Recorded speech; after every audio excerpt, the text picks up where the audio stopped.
Science. Un IRM, un scanner d'un tout nouveau genre, est arrivé au centre de recherche Champalimaud à Lisbonne. Un appareil 10 fois plus puissant que les scanners actuellement utilisés. Ces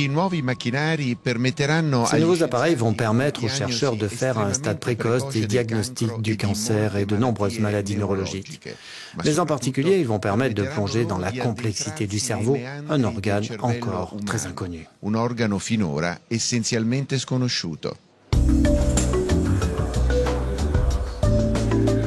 Selon Noam Shemesh, qui dirige les recherches portant sur l'activité neurologique de la Fondation Champalimaud, ces deux scanners sont actuellement en test sur des animaux et présentent déjà des images uniques.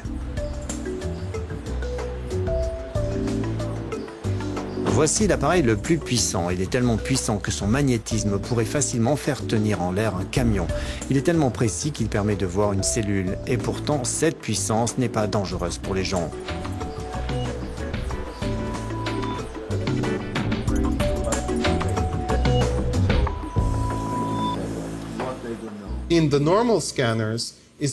Dans des scanners normaux, la moelle épinière est trop floue.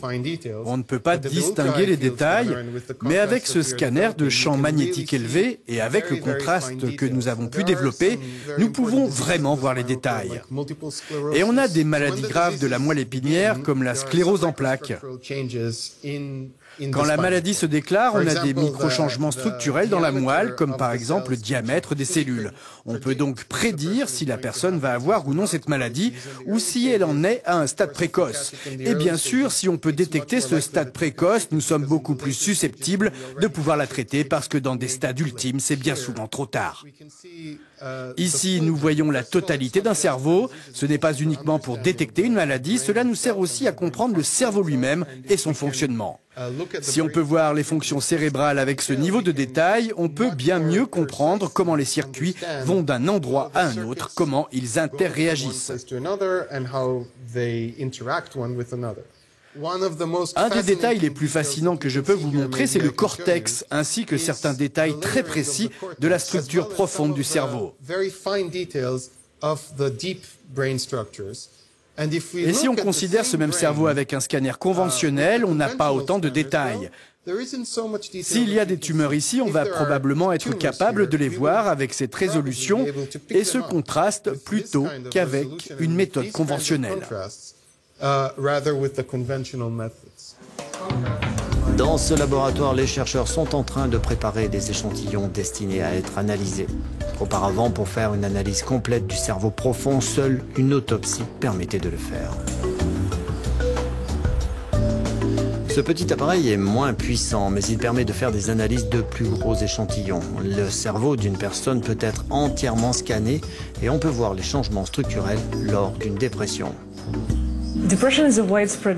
La dépression est une maladie largement répandue. C'est l'une des causes principales de handicap dans le monde. Et l'un des principaux problèmes de la dépression, c'est que les médecins peuvent difficilement prescrire des traitements.